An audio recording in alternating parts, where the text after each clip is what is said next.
Welcome to TJbletop. I am TJ, your humble bard, here to tell you another story from the dice table. And this is a big one. This might even be the big one because this is the coolest thing I've ever done in Dungeons and Dragons. And that's saying something considering I already told you how my best friend is an ancient copper dragon. That should tell you this is gonna go crazy places.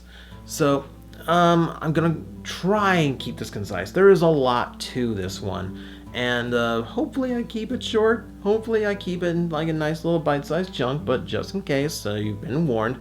Of course, you can see how long it is. What am I warning you for? So, the big bad in our campaign is a souped-up Rakshasa. This is the DM kind of ad-libbing what was supposed to be a random encounter that he designed because our party at the time was very spellcaster heavy. If you don't know, a Rakshasa is naturally immune to magical spells and effects that are 6th level or below. So us being fairly like mid-level adventurers, we have no spell slots that can actually do damage. And because we're spellcaster classes, we can't really go in physical against something as powerful as a Rakshasa. By chance, we had a paladin in the party who gave it a few holy smites to the face, but the DM decided instead of just letting our paladin handle it herself, the Rakshasa would just get away. Just kind of slink off, and at that point we kind of knew, oh boy, that's going to come back and bite us, isn't it? Yep. We are dealing with the wizard's personal backstory. We're dealing with his personal villain, and just as we think everything is done, there's the Rakshasa again. He is taking his boons from this chaos in this particular story and running off with it. And at this point, we just kind of know this is just going to be a thing now. We've met our big bad, and the DM has improv'd it to be this Rakshasa. So we're gonna run into him again. And me, just kind of expecting, knowing how D&D works, and knowing our DM, I kind of figure we're going to run into it before we're properly leveled up enough to be able to deal with a Rakshasa as spellcasters. We're a ways off from getting level 7 spells, and I'm willing to bet I'm only going to have one shot with one when we run into Kitty again. Now, along the way, between our encounters with this thing, we lose our paladin, so now we have to extra prepare. Even as we gain a fighter, and our warlock drops off, and we gain a barbarian.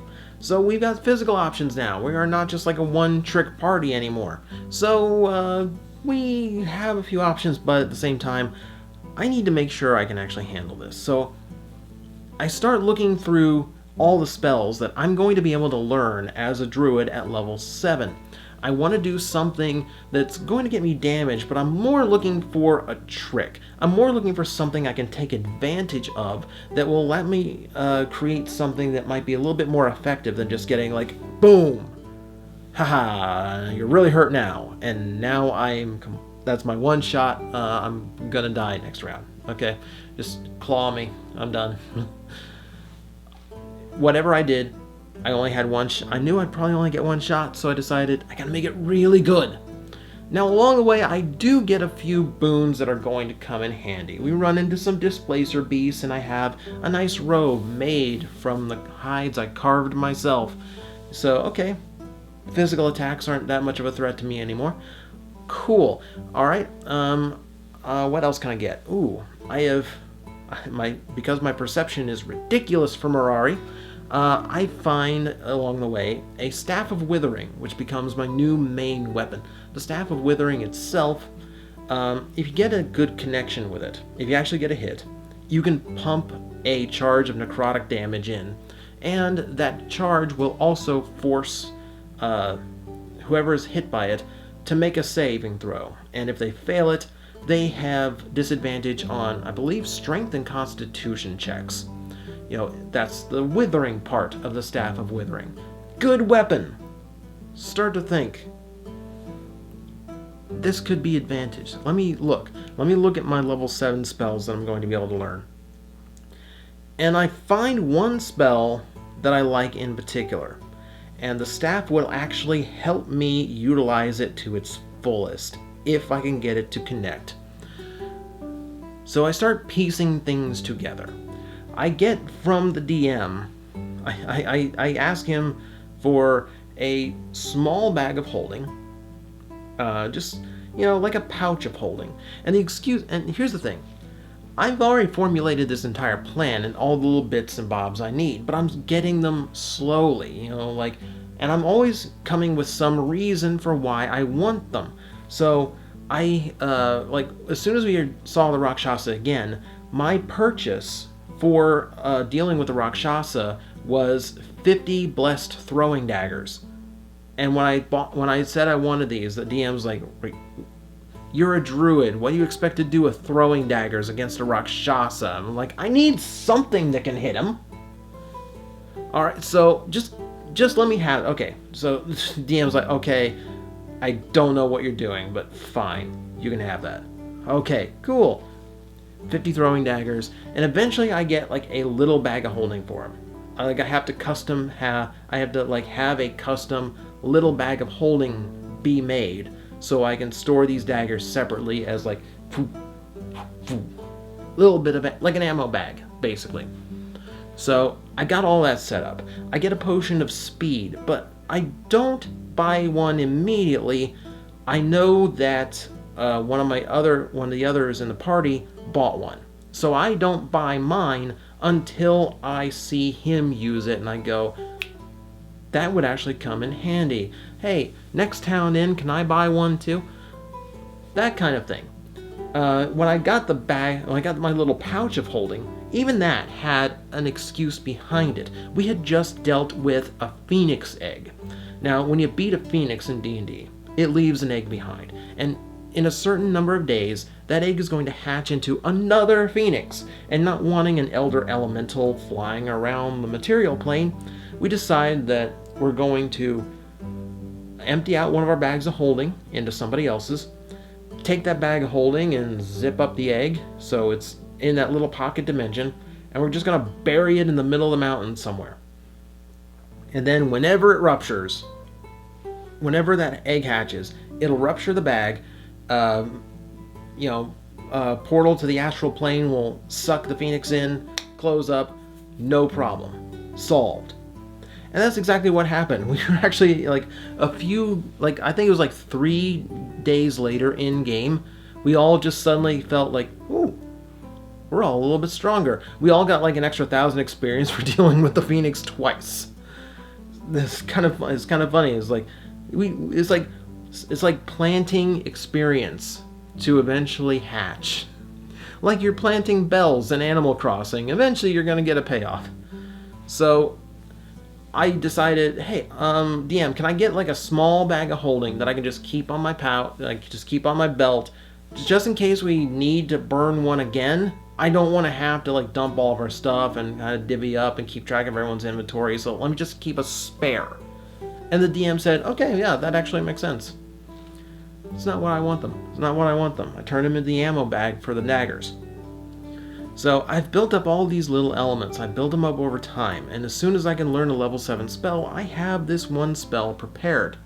And sure enough, literally the same session where I finally get all of my little pieces into place, we run into the Rakshasa again. I won't go into the full details of the encounter because this video is already running long according to my timer on the camera. Instead of just a typical encounter, he kind of surprises us after we dealt with another encounter already. And that encounter meant our wizard was trapped inside his own force cage. Long story, but he's stuck in that while the rest of us are now rolling initiative. And this goes pretty poorly for most everyone in the party. Our fighter is too far away to swing and misses all of his javelin throws, and by the time he can get close enough, he gets banished by the Rakshasa. Our barbarian also started too far away to attack right away, and she got charmed And our bard, who was a recent addition, I have to talk about that story at some point too, is just now getting bludgeoned by our barbarian. And meanwhile, our wizard is stuck in his own force cage, rolling against his own charisma to get out. That's the funny part. So everyone is in dire straits, except for me. And not because of any weird preparing, just because this Rakshasa, for whatever reason, decided to deal with everybody else and just kind of lay into me with physical attacks. And to his credit, he's got this otherworldly tendril upgrade, you're thinking Los Plagas from Resident Evil 4, just kind of sprouting out of his arm and whipping at me. And row of displacement, shoo, can't hit me. So I decide I really wanted to save this trick for the big final battle that we'll eventually have to do in the 9 Hells. But because everyone seems to be in a mess, I have to pull it out now. So Potion of Speed in with the hits with the staff takes me a couple rounds, but I do get my effect from the staff to take hold. Disadvantage on saves. Excellent, that's what I needed. And now, all I really needed him to do was get away from the rest of the party, which thankfully he did of his own accord, getting back for either a big spell or maybe to get away. I don't know, because this is where everything just kind of explodes. So I get my next turn, and when he's that far away, I cast my one level 7 spell that I've been holding and had prepared for months, but I've never actually announced it, I've never actually used it. And my one level 7 spell, the one shot I've got, I cast Whirlwind. DM didn't know what Whirlwind was at first. It's in one of the expansion books. It is a spell that does a decent amount of bludgeoning damage. I believe it's concentration, and that you can move it to another location on your next turn. That's not what interested me. What interested me is the fact that if they fail to save for the damage from the spell, then they also have to make a strength save. If they fail the strength save, then they are considered trapped by the whirlwind. They become restrained and they cannot move. That's what I wanted. That's the effect that I needed. And because I gave him disadvantage with the staff, that's the effect I got. He failed both checks. He's stuck in the whirlwind. This is only turn 1. Remember, Potion of Speed. I have haste. So I have enough movement to get all the way to the front of the whirlwind. And I set this up very specifically. I tell the DM I don't want him in the center of the whirlwind. I'm going to cast it just a little to his side so it's beating him in the face. And when it's my next turn, I get my movement. And now for my movement, I stand right upwind of him. Cool. Now, because I have a second action and I am allowed to use an item on my hasted action, I'm going to take my pouch of holding from my belt and I will turn it inside out. When you turn a bag of holding of any kind inside out, all the contents fly out. And just that session, I happen to drop all 50 of my throwing daggers into the pouch of holding, which are now flying at the Rakshasa. This is all above the board. I played all the rules correctly. All the rolls went my way. There was nothing the DM could do about this. I had set up everything perfectly, and the dice gods just happened to be in my favor this day. So, I have to make the most ridiculous roll I've ever made in my life. I had to roll, thank you for digital dice rollers. I rolled 50 d20 to see how many of the daggers hit. And then for every one that hit, which I think was 27 actually connected, I had to roll 1d4 for the piercing damage and 1d6 for the radiant damage. Between all of those daggers and the whirlwind, I did 190 damage in one turn. And absolutely flayed this thing from stem to stern. There's nothing left of him. Now, of course, that's kind of how a Rakshasa works, but this is The overkill of overkills. I have invented a new way to skin a cat. And skin it quite effectively, I might add. This was like an all or nothing play. I had one shot, one spell, one time I could throw the daggers, one potion of speed, but all of it worked. Everything I had been laying out for months, and it all came together perfectly. And what makes it such a good story is the fact that everyone else in the party was incapacitated in one way or another. I was literally the only one who actually had the ability to fight off the Rakshasa, and I happened to be the one who had a plan to fight the Rakshasa. Now, it's a little bit nerfed when you remember that a Rakshasa doesn't die when you kill it on the mortal plane. It goes back to its little den in the 9 hells, recovers, and the only way to permanently kill it is to kill it basically on its home dimension. So we're gonna have to do that again, and I'm out of tricks this time. But the idea is we survive to another day, and hopefully we'll be strong enough to handle him without nonsense like that. But it's the kind of D&D play that you always think about in your head and you imagine being able to pull off, but it would never actually work. This worked. It is literally the coolest thing I've ever managed to pull off in a D&D session. So, that is the most damage I've ever done ever. That's the most damage that a campaign ever saw.